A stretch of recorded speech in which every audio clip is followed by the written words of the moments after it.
우리가 지난번에 나만 아람 군대의 장관이었던 나만이라고 하는 사람이 나병이 있어서 엘리사에게 찾아와서 치유를 받았던 사건을 우리는 함께 말씀을 나누었습니다.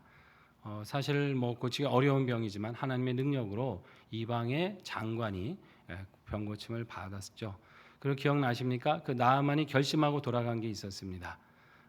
선물을 주려고 할 때 엘리사가 그걸 거부했죠. 그러면서 나만이 이제 그 흙을 가져다가 내가 이제는 하나님만 섬기겠다라고 결단을 했습니다. 다만 한 가지만 왕을 부축해서 우상에게 절할 때 그거는 자기의 진심이 아니니까 그것만 용서해 주기를 바라면서 그렇게 이제 믿음을 가지고 돌아가는 사건이 있었습니다. 자, 그런데 선물을 이제 줬는데 엘리사가 받질 않았습니다. 이유가 있다 그랬죠. 받아도 되는 것이지만 오히려 그렇게 함으로써 나아만으로 하여금 온전히 하나님만이 참 신이시고 하나님은 어떤 대가를 바라시는 분이 아니라 자비와 은혜를 베푸시는 분인 것을 이 이방인으로 하여금 알게 하기 위해서 엘리사가 의도적으로 그렇게 했던 것 같습니다. 결국 그 때문에 이제 나아만은 더 큰 감격과 은혜를 가지고 이제 고국으로 돌아가게 되는데요. 자, 이걸 옆에서 보던 게하시라고 하는 사원이 이게 너무나 아까웠던 것 같아요.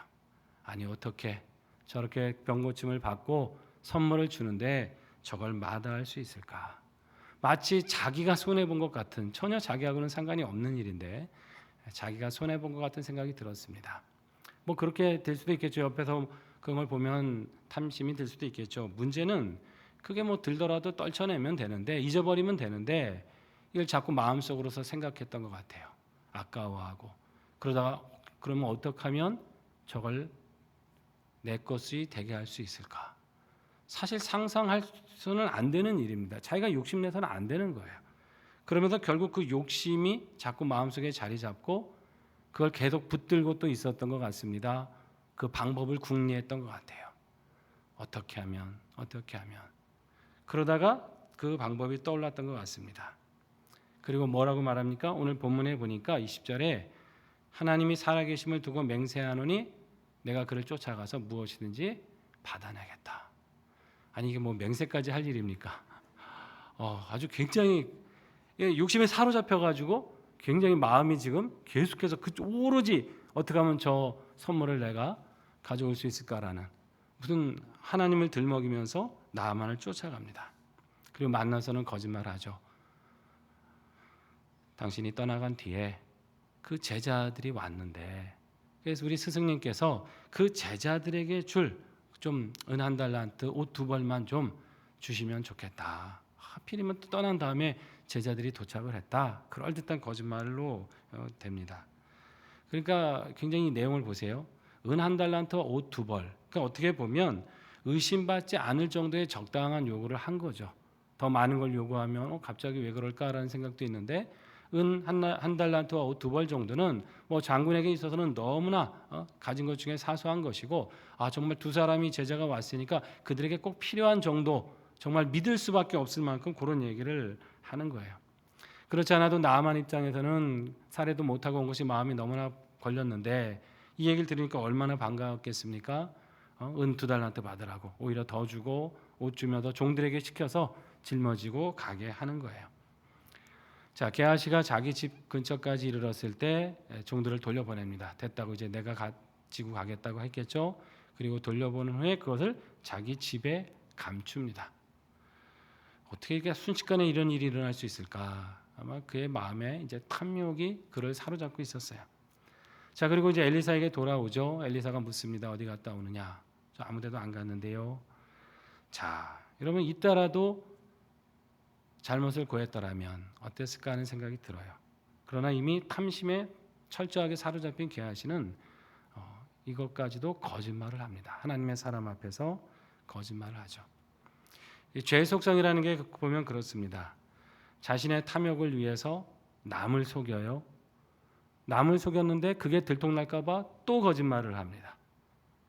이 거짓말도 머리가 좋아야 한다 그러잖아요. 이렇게 자기가 했던 거짓말인데 이걸 또 속이기 위해서 거짓말을 했는데 이 말과 이 말이 서로 다르면은 문제가 되잖아요.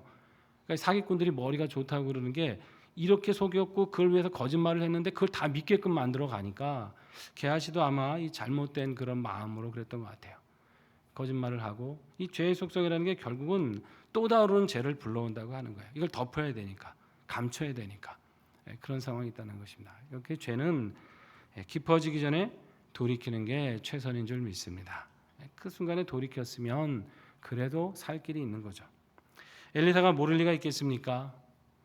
엘리사가 말하죠. 지금이 어찌 은을 받고 돈을 받고 옷을 받을 때냐 하면서 이제 책망을 합니다. 그 탐욕에 대해서 심판을 내려요. 근데 여러분 심판치고는 굉장히 무섭지 않습니까? 27절 보십시오. 나아만의 무슨 병이요? 나병이 게하시에게 또 그 자손들에게 미치겠다. 나병이라는 게 그 당시는 완전히 격리돼야 되는 거 아닙니까? 일상의 가정 공동체 다 떠나서 사회적으로 완전히 격리되는 아주 중병으로 여긴 천벌로 여겼던 그 병이 바로 나병입니다. 자, 게하시가 왜 이렇게 되었을까? 보면 그는 단지 물질에 대한 탐욕만 가지고 있었던 게 아니에요. 그 탐욕을 이루기 위해서 거짓말을 했는데 어떤 거짓말을 했냐? 자신의 스승 하나님의 사람의 명성과 지위를 이용했죠. 그 말은 더 나아가서 뭐예요? 자기 거짓말을 믿게 하려고 하나님의 이름과 하나님의 권세까지도 이용한 거죠. 오용하고 악용한 거예요. 지금 나간 게 자기가 받을 수 있는 권리는 없잖아요. 스승의 그 명성과 이름, 더 나아가 그 스승과 함께 하셨던 하나님의 권세와 그 이름을 이용하고 들먹여서 자기의 탐욕을 만족시키려 했다는 것입니다. 여러분 참 이 세상에도 보면 여러분 막 요즘도 그런 사고가 가끔씩 납니다만 뭐 투자하라고 해서 막 했는데 그냥 하면 잘 안 믿으니까 누굴 내세워요? 뭐 유명인이나 유명 연예인들 내세워서 뭐 하면 또 그 사람 말이라면 또 사람들이 이렇게 광고 효과도 있고 하니까 믿고 저 사람이 하는 얘기니까 믿고 이렇게 좀 투자를 한다든지 이런 경우 있지 않습니까? 그러다가 그것이 잘못되는 경우들 가끔 드러나지 않습니까? 이게 뭐 교회 안에서도 이런 일들이 가끔씩 있어요. 좀 몇 달 전에 여러분 혹시 기사 보셨는지 모르겠는데 강남의 한 대형 교회에서 새벽 기도를 빠짐없이 매일같이 나오는 분이 있었어요. 여집사님이. 그러니까 사람들이 얼마나 참 신앙 훌륭하다 그랬겠어요. 그 하루도 빠짐없이 이렇게 새벽 기도 나와 기도하고 주변 사람들에게 늘 친절하고 그러면서 자기가 어떤 일을 한다 이렇게 이제 하면서 점점 이제 친밀감을 가졌겠죠. 그렇게 해서 유대 관계를 형성한 다음에 사람들 교인들에게 투자를 받았어요. 그렇게 하고서 잠적했습니다. 여러분 이런 일들이 가끔씩 어쩌면 다 드러나지 않아서 그렇지 종종 일어납니다. 교회 안에서 뭐 한국교회 안에서도 마찬가지고 뭐 이민교회 안에서도 그런 일들이 많다 그러지 않습니까? 신뢰를 얻는 거예요. 믿음 좋은 것처럼. 사람들이 그냥 속지 않았겠어요? 매일 새벽 기도하지, 봉사하는 자리마다 나와서 잘 섬기지, 늘 친절하게 인사하고 성도들에게 그렇게 대하니까 참 믿음 좋은 분이구나, 아주 인성이 참 좋으신 분이구나 이런 생각을 한 거죠. 그러니까 그냥 믿고 그 사람이 말하니까 또 믿고서 이렇게 투자도 하고 했다가 완전히 사기를 당하는 그런 일들이 있습니다. 이 세상에서 남을 속이는 것도 나쁘지만 교회에서 신앙을 이용해서 하나님의 이름을 들먹여가면서 탐욕을 추구한다? 이러면 이것이 큰 심판 받을 일이라는 걸 우리는 기억을 해야 됩니다. 우리나라가 참 유독 사기 범죄가 많아요. 제가 설교 때도 말씀드렸지만 이 남 속이고 횡령하고 사기하고 하는 일들이 굉장히 범죄율이 높습니다. 요즘 최근에도 많은 사람들을 고통스럽게 만들었던 전세 사기 같은 거 있잖아요. 수많은 집을 이렇게 해가지고 그걸 계약을 다 속여가면서 그렇게 해서 정말 피땀 이거 마련하느라고 피땀 흘려서 평생 애썼던 사람들의 그 가슴을 찢어지게 하고 아프게 하는 이런 일도 얼마나 많습니까? 이 중범죄입니다.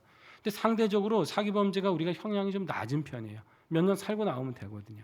그러니까 심리가 어떠냐면 그냥 이렇게 수십억 수백억 이렇게 사기 쳐놓고 잘 감춰놓으면 몇 년 그냥 감옥 있다가 나와서 내가 평생 쓰고 산다라는 이런 심리들이 있다는 거죠. 참 이게 큰일입니다.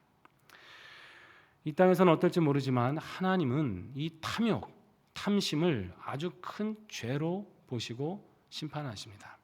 성경에 몇 가지 그냥 예만 한번 들어볼게요. 여러분 아간이라고 하는 사람 기억나시죠? 아간.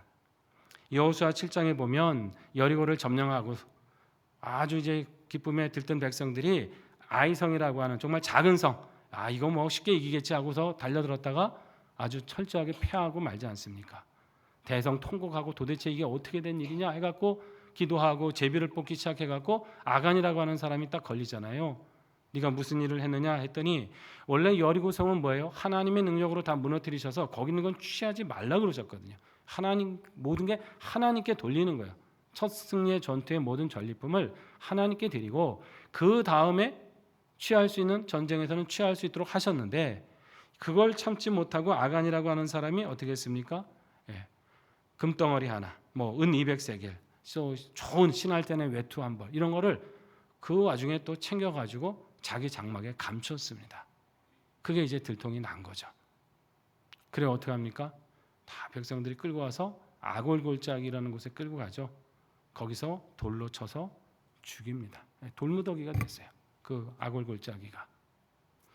그 다음에 여러분 이 탐심, 한 사람의 탐심이지만 공동체 전체가 위기에 빠질 뻔한 사건 아니었습니까? 그 사건 자체가. 사울왕은 또 어땠습니까? 사울왕도 마찬가지예요. 사무엘상 15장 보면 왜 아말렉을 다 진멸하라고 했잖아요. 하나님께서. 그런데 어떻게 해요? 좋은 거 다 남겼어요. 왕도 살려줬습니다. 그러면서 책망하니까 백성들 핑계댔죠. 저는 그러려고 했는데 백성들이 좋은 거 남겨서 하나님께 드리자고 했다고. 하나님 절대 그렇게 말씀하지 않으셨거든요. 다 진멸해야 되는데 그 적군의 왕을 살려주면서 자기가 관용의 왕인 것처럼 인자하고 너그러운 그런 통치자인 것처럼 그 인기를 위해서 하나님 말씀을 어겼어요. 자기 명성을 높이고자 하는 그 욕심. 그것 때문에 사울은 몰락의 길을 걷고 말았죠. 여러분 신약에 와도 가룟 유다라고 하는 사람이 있습니다. 마태복음 26장에 보면 나오죠. 은 30에 자기 스승을 팔았습니다. 여러 가지 사연이 있겠지만 성경은 분명히 이렇게 기록을 합니다. 그는 돈꾀를 맡은 자고 그 돈을 훔쳐감이더라라는 기록이 있어요. 기본적으로 물질에 대해서 탐욕이 많았던 사람이다. 가룟 유다는 결국 자기의 스승을 몇 푼 되지도 않는 그 돈에 파는 죄를 범하고 말았다는 것입니다.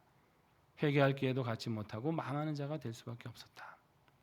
한 사람만 더 보면 사도행전 5장에 나오죠. 아나니아와 삽비라라고 하는 부부가 있어요. 그 당시에 막 그 성도들이 자기 있는 걸 팔아서 막 헌금하고 가난한 사람 구제하고 서로 나눠 쓰고 하니까 우리도 그렇게 합시다라고 아마 부부가 의견을 맞춘 것 같아요. 다 팔았어요. 그리고 나서 팔고 나니까 이게 아까운 생각이 들었습니다.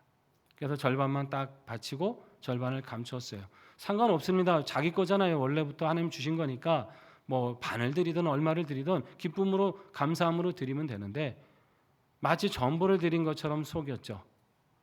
그것이 성령 충만했던 베드로에게 그대로 드러나면서 두 사람이 그 탐욕으로 거짓말까지 하다가 한 자리에서 죽는 일이 되고 말았죠. 여러분 사실 이렇게까지 가혹하실까라는 생각이 들잖아요. 아니 돈 좀 욕심 부렸는데 탐욕 좀 부린 거 가지고 그럼 오늘날 우리 많은 사람 다 죽어야 되겠네라고 싶을 정도로 왜 이렇게 성경은 가혹하리 많지 이 탐심에 대해 경계하고 있는가? 여러분 탐심은 곧 뭐라고 성경 말씀하십니까? 우상 숭배다라고 말씀하세요. 이 탐욕과 탐심으로부터 많은 죄가 퍼져나가고 하나님을 배반하게 되는 것이고 우상에게 절하는 것이 되기 때문에 하나님은 이것을 굉장히 가혹하게 징계하십니다.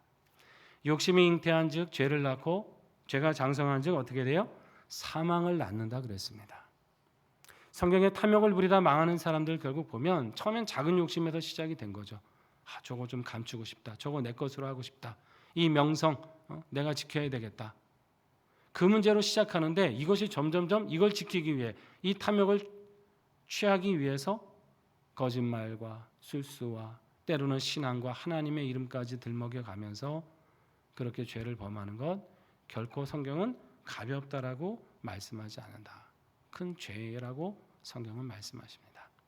여러분 우리가 많은 죄를 경계해야 되지만 특별히 탐심의 죄도 경계해야 될 줄로 믿습니다. 여러분 주신 거 감사하며 살아가십시오.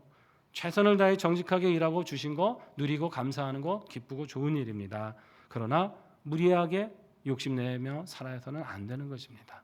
그걸 위해서 불의와 타협한다든지 거짓과 타협한다든지 술수를 쓴다든지 그건 안 되는 거죠. 하나님이 정말 싫어하시는 죄라는 것입니다. 항상 주신 것에 만족하고 주신 것 감사하면서 선한 청지기와 같이 지혜롭게 물질을 사용하며 살아가시기를 바랍니다. 자, 그리고 6장에 넘어가면 이제 그런 일이 있습니다. 선지자의 제자들이 엘리사한테 이런 얘기를 하죠. 우리가 거주하는 이곳이 좀 좁습니다. 그래서 요단으로 가서 거기서 나무를 베서 좀 제목을 가지고 좀 우리가 거주할 처소를 좀 더 지어야 되겠습니다. 이제 이런 제안을 합니다. 정확히 이곳이 어딘지 나오지 않지만 아마 여리고가 아닐까 싶습니다. 요단강하고 좀 가깝고 또 거기 선지 그 생도 학교가 있지 않습니까? 그래서 아마 있던 처소들이 아마 좀 좁아진 것 같고 사람들이 좀 더 몰려들었던 것 같습니다. 자, 그래서 요단강 근처 가서 나무를 베고자 하는데 거기 가면 뭐 버드나무나 성령나무 같은 제목으로 쓸 나무들이 많이 자라고 있었다 그래요. 자, 그리고 제자들이 엘리사한테도 같이 가자고 요청을 해요. 그러니까 엘리사가 아마 이제 같이 가면 좀 더 그래도 하나님의 사람이니까 그 자리가 축복의 자리가 되고 좀 사역이 순탄하지 않겠나라는 마음이 있었던 것 같습니다. 자, 엘리사도 기꺼이 동행을 하는데요. 자, 4절에 보니까 나무를 베다가 한 사람이 벨 때 그냥 그만 새도끼를 아마 손에서 놓쳤는지 물에 빠지고 말았습니다. 자, 이게 뭐 깊은 물에 빠졌으니까 건질 수도 없고 어려운 상황이 됐죠. 여러분 혹시 옛날 도끼질 해보신 분은 알겠지만 이렇게 날 부분이 있고 이렇게 자루 부분이 있잖아요. 이렇게 도끼질 하다 보면 이게 잘 빠집니다. 이렇게 그 쇠 부분이 자루에서. 그래서 빠지지 말라고 쐐기 같은 걸 그 사이에 이제 끼워가지고 쓰는데 아마 이제 그 날이 빠졌는지 아니면 통째로 이제 놓쳤는지는 모르겠습니다만 이제 물에 빠진 거예요. 하필이면 또 이 도끼는 빌려온 겁니다. 그러니까 아마 도끼 하나 없을 정도로 그만큼 이제 생도들의 생활이 좀 어려웠던 것 같은데요.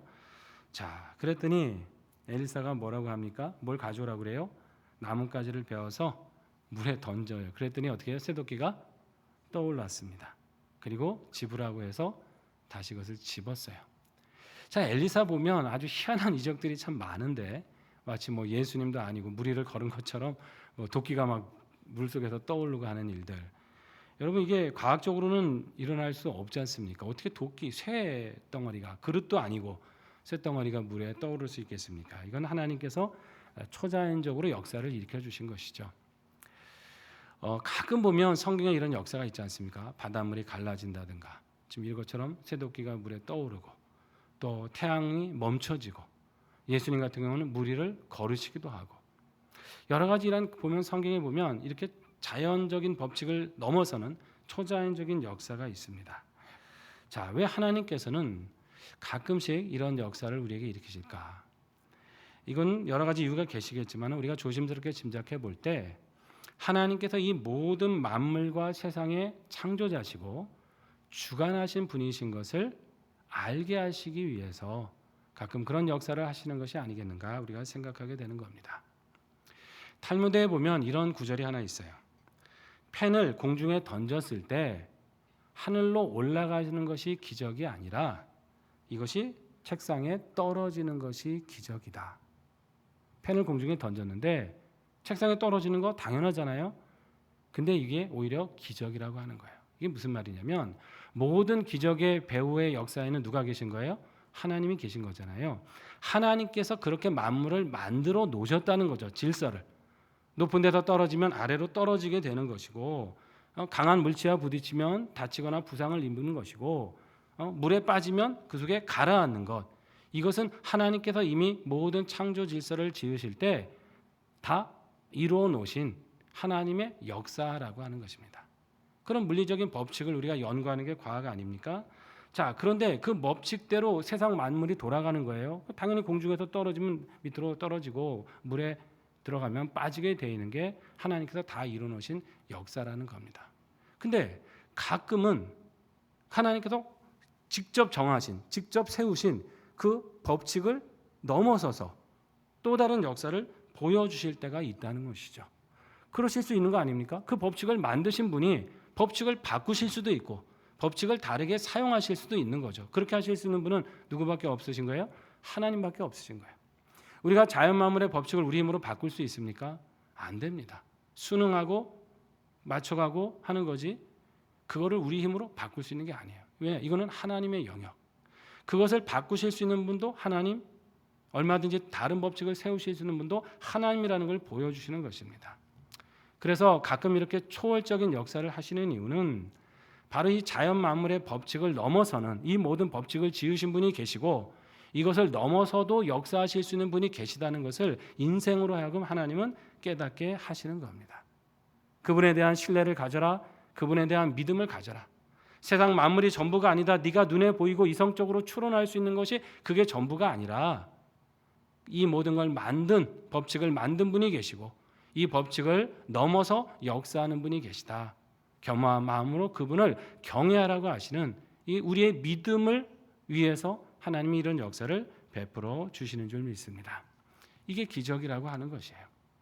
그렇다고 한다면 여러분, 기적 중에 가장 큰 기적은 무엇입니까?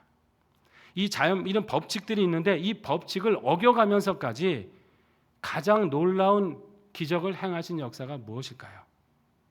여러분, 그거는 죄인된 우리가 구원받은 사건입니다. 죄인은 어떻게 해야 됩니까?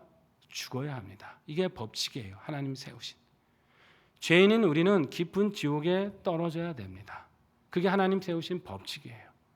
근데 하나님께서 이 만드신 법칙을 어겨가면서 넘어서까지 역사하신 사건이 뭐예요? 예수님을 보내셔서 죄인을 하나님의 자녀로 영생하게 하신 것입니다. 지옥의 자식을 천국의 자녀로 변화시켜 주신 것입니다. 죄인은 가만두면 멸망으로 갈 수밖에 없어요. 우리 죄의 무게가 여기 도끼날보다 가볍다고 할 수 있습니까? 그렇지 않지 않습니까? 도끼날이 물에 들어가면 그냥 빠져버리는 것처럼 우리 죄의 무게는 그보다 훨씬 크고 무겁기 때문에 지옥의 심연으로 빠져 들어갈 수밖에 없는 것입니다. 그게 하나님 만드신 질서고 법칙이었어요. 그런데 새도끼가 물에 떠오르는 차원, 아니 그보다 더 지옥의 심연에 빠질 우리를 그냥 지상으로 이끌어 주실 정도가 아니라 오히려 더 높여서 하나님 계신 그 하늘나라의 권세까지 높여주신 사건, 여러분, 이것은 물에서 도끼가 떠오르는 것보다 비교할 수 없는 놀라운 이적이고 하나님의 초자연적인 역사인 줄 믿습니다. 그 은혜를 우리가 입은 것입니다. 죄인은 멸망할 것이고 지옥으로 떨어질 수밖에 없는 그것을 법칙을 세우셨음에도 우리가 그렇게 자연 법칙대로 멸망하는 걸 두고 보실 수 없어서 우리를 예수님을 보내셔서 그 깊은 절망의 수렁에서 건져 올리시고 하늘나라로 이끌어 가신 초자연적인 역사를 베푸셔서 저와 여러분을 하늘나라 백성으로 삼아 주셨습니다. 여러분, 이것을 기억하시고 가장 큰 이적, 가장 큰 은혜, 바로 우리가 구원받은 것임을 기억하고 늘 감사하고 하나님께 순종하고 전능하신 그분을 의지하며 늘 승리하며 살아가시기를 축원합니다.